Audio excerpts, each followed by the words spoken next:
আসসালামু আলাইকুম, সবাই কেমন আছেন? আশা করছি সবাই ভালো আছেন।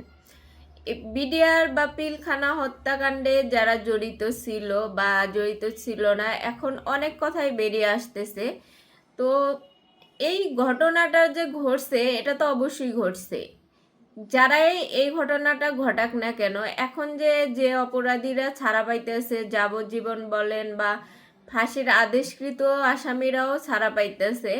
তো এই যারা যারা ছাড়া নিরপরাধ, যারা যারা এটার সাথে জড়িত ছিল না কিন্তু ষড়যন্ত্রের শিকার হয়ে এই বিনা অপরাধে যে এত বছর জেল খাটছে, তারা যে বেরিয়ে আসতে পারছে, এটার জন্য সরকারকে অসংখ্য ধন্যবাদ। কিন্তু এই যে বিডিআর হত্যাকাণ্ড বা পিলখানা হত্যাকাণ্ডে যারা যারাই জড়িত ছিল না কেন, তখন তো এগুলা অনেক কিছুই লোপাট করা হয়েছে, ছিল সেগুলা লোপাট করা হয়েছে, অনেক কাহিনীটাকে অনেকভাবে অনেক মোড় দেওয়া হয়েছে।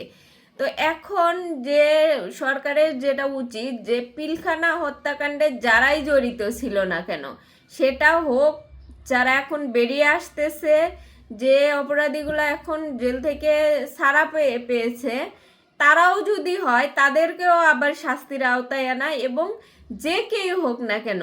এমন না যে এই ঘটনাটা যে শেখ হাসিনা সরকারের আমলে যে ঘটনাটা ঘটাইছে, তারা যে দেশের একটা এমন একটা জায়গায় তারা আঘাত করছে যাতে দেশের মধ্যে কেউ না থাকে যে এই স্বৈরাচারের বিরুদ্ধে কথা বলবে বা স্বৈরাচারের যে শাসন আমল এটা করতে দিবে না, এই জন্যই সে এই ঘটনাটা ঘটাইছে। এখন ভারতের মদতে ঘটায়, ভারতের সহযোগিতা নিয়ে বা শেখ হাসিনা নিজের থেকে করুক, কাউকে দিয়েই করাক, এই ঘটনাটা অবশ্যই এই ঘটনার সাথে যারাই জড়িত থাক না কেন তাদেরকে শাস্তির আওতায় আনা।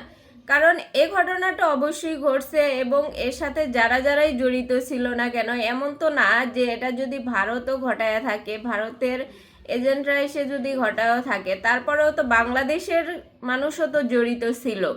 বাংলাদেশের মানুষ ছাড়া তো আর এই ঘটনাটা ঘটানো সম্ভব হয় নাই।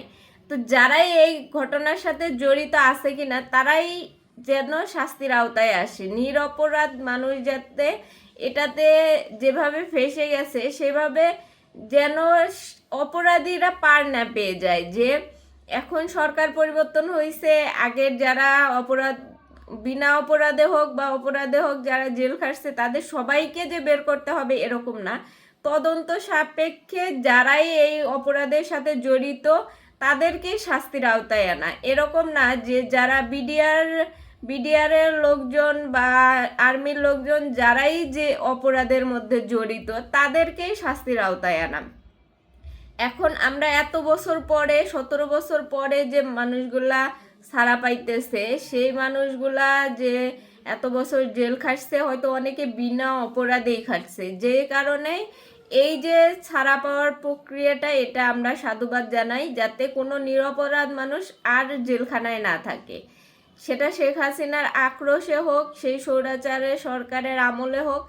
কিন্তু এই যে অপরাধগুলা যে হয়েছে, এর পিছনে তো কেউ না কেউ ছিল, তাদেরকে তদন্ত সাপেক্ষে খুঁজে বের করে তাদেরকে শাস্তির আওতায় আনা।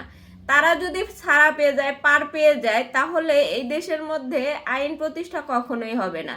আমরা চাই বিডিআর এই হত্যাকাণ্ডে যারাই জড়িত আছে কিনা সবাইকে শাস্তির আওতায় আনা, এবং নিরপরাধ যারা তারা যেন ছুটে যায় এবং তাদের ফ্যামিলির সাথে থাকতে পারে।